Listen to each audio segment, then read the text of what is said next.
আসসালামু আলাইকুম everyone, welcome back to my channel. আশা করছি সবাই ভালো আছেন। আজ আমি আপনাদের জন্য নিয়ে এলাম একটি মজাদার এবং খুব পরিচিত মিষ্টির রেসিপি, আর সেটা হলো কালোজাম। এটা তো আমার খুবই পছন্দ, আশা করছি আপনাদেরও সবার অনেক পছন্দের।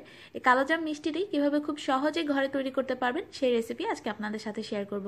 আর আজকে কালোজামটি তৈরি করব আমি গুঁড়ো দুধ দিয়ে, তাই ছানা তৈরি করার কোনোই ঝামেলা নেই। চলুন দেখে নিই এই পুরো প্রস্তুত প্রণালী। এরকম আরও অনেক রেসিপির জন্য প্লিজ আমার চ্যানেলটি সাবস্ক্রাইব করে ফেলুন। এই কালোজাম মিষ্টিটি তৈরির জন্য আমি একটা বাটিতে 1 কাপ পরিমাণ গুঁড়ো দুধ নিয়েছি। অবশ্যই কোনো ভালো ব্র্যান্ডের দুধ ব্যবহার করবেন, আমি ডিপ্লোমার দুধটা ব্যবহার করছি। এবার এর মধ্যে নিয়ে নিচ্ছি 2 টেবিল চামচ পরিমাণ ময়দা, 1 টেবিল চামচ পরিমাণ সুজি, আর নিচ্ছি 1/4 চা চামচ পরিমাণ বেকিং পাউডার। এবার এই ড্রাই ইনগ্রিডিয়েন্টসগুলোকে খুব ভালোভাবে মিক্স করে নিচ্ছি। সব কিছু ভালোভাবে মিক্স করে নেওয়া হয়ে গেলে এবার এর মধ্যে আমি দিয়ে দিচ্ছি 1 টেবিল চামচ পরিমাণ ঘি। ঘিয়ের পরিবর্তে কিন্তু অন্য কোনো কিছুই ব্যবহার করা যাবে না। এবার এই ঘিটাকে খুব ভালোভাবে এর সাথে ঘষে ঘষে মিক্স করে নিচ্ছি। এমনভাবে মিক্স করবেন যাতে এর মধ্যে কোনো রকম লাম্পস না থাকে। এবার মিষ্টির খামিরটা তৈরির জন্য আমি নিয়েছি রুম টেম্পারেচারে থাকা লিকুইড দুধ। এটা কতটুকু লাগবে এর সঠিক কোনো মাপ নেই, আপনার কম বা বেশিও লাগতে পারে, তাই অবশ্যই একটা চামচ দিয়ে অল্প অল্প করে এটা ব্যবহার করতে হবে।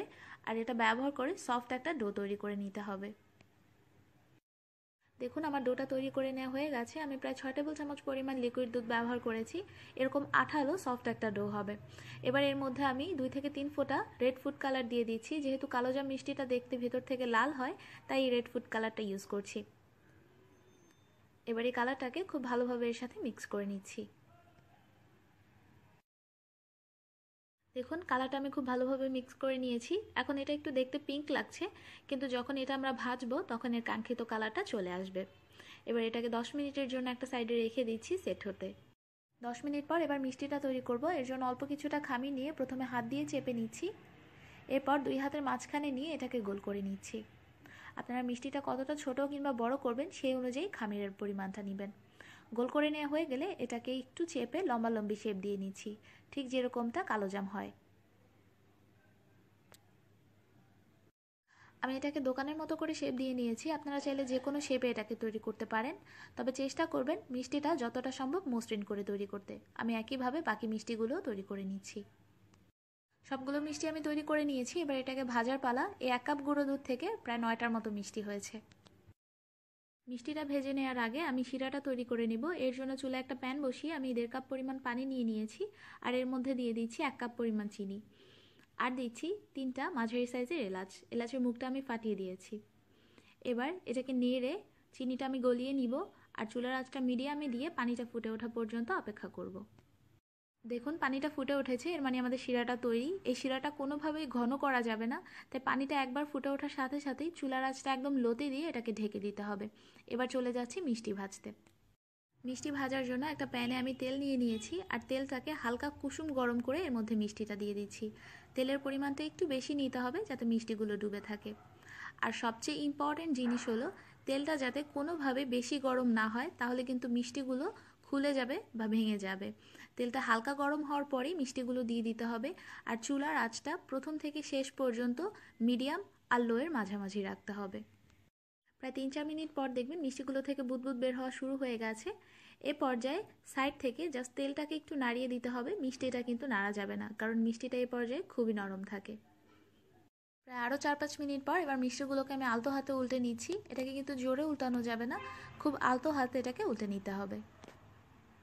প্রায় 10-12 মিনিট ভাজার পর মিষ্টিগুলোতে কালার আসা শুরু করে দিয়েছে, আর এ পর্যায়ে মিষ্টির ওপরটাও বেশ শক্ত হয়ে গেছে। তাই এই পর্যায়ে কিছুক্ষণ পর পর মিষ্টিগুলোকে উল্টে পাল্টে দিতে হবে যাতে প্রতিটা পাশই সমানভাবে কালার আসে।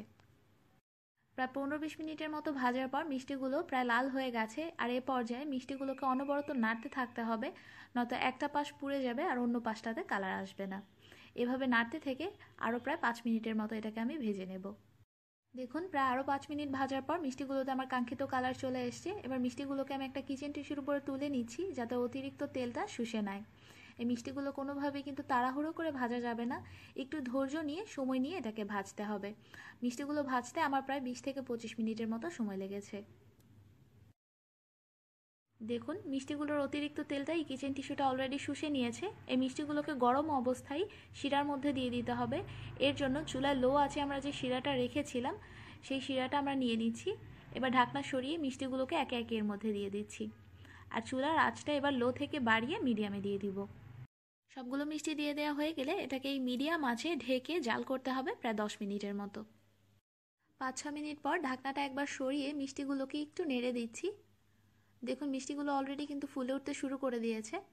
তাই মিষ্টিগুলোকে একটু ডুবিয়ে ডুবিয়ে দিচ্ছি যাতে এটা ভালোভাবে জাল হতে পারে। এবার এটাকে আবারও ঢেকে দিচ্ছি 5 মিনিটের জন্যে। আরও 5 মিনিট পর আমি ঢাকনাটা সরিয়ে নিচ্ছি। দেখুন মিষ্টিগুলো এই পর্যায়ে কতটা ফুলে গেছে। এ পর্যায়ে আর জাল করার প্রয়োজন নেই। এবার আমি চুলাটা বন্ধ করে দিচ্ছি। চুলাটা বন্ধ করে দিয়ে এই গরম শিরাতে মিষ্টিটাকে রেখে দিতে হবে প্রায় 1 ঘন্টার জন্যে। আর এই 1 ঘন্টার মধ্যে কিন্তু ঢাকনা সরানো যাবে না। ফিরে আসছি 1 ঘন্টা পর। 1 ঘন্টা পর মিষ্টিগুলোকে আমি শিরা থেকে তুলে নিয়েছি। দেখুন মিষ্টিগুলো থেকে এখনও ধোঁয়া বের হচ্ছে। এবার মিষ্টিগুলোকে আমি মাওয়ায় গড়িয়ে নেব। আমি ইনস্ট্যান্ট মাওয়াটা ব্যবহার করছি। এই মাওয়ার রেসিপিটা আমার চ্যানেলে দেওয়া আছে, লিঙ্ক আমি ডেসক্রিপশন বক্সে দিয়ে দেব। এটা সম্পূর্ণ অপশনাল। এই মাওয়ায় গড়িয়ে নিলে মিষ্টিটা দেখতে আরও অনেক বেশি সুন্দর হয় আর খেতেও ভালো লাগে। আমি প্রতিটা মিষ্টি একইভাবে মাওয়ায় গড়িয়ে নিচ্ছি। আর হ্যাঁ, আমাদের মিষ্টির ভেতরটা কেমন হলো সেটা তো অবশ্যই দেখতে হবে। আমি একটা মিষ্টি আপনাদের কেটে দেখাচ্ছি। এর ভেতরটা কতটা পারফেক্ট হয়েছে, একদম ঠিক দোকানের কালো জামের মতো, আর হয়েছে ততটাই সফট।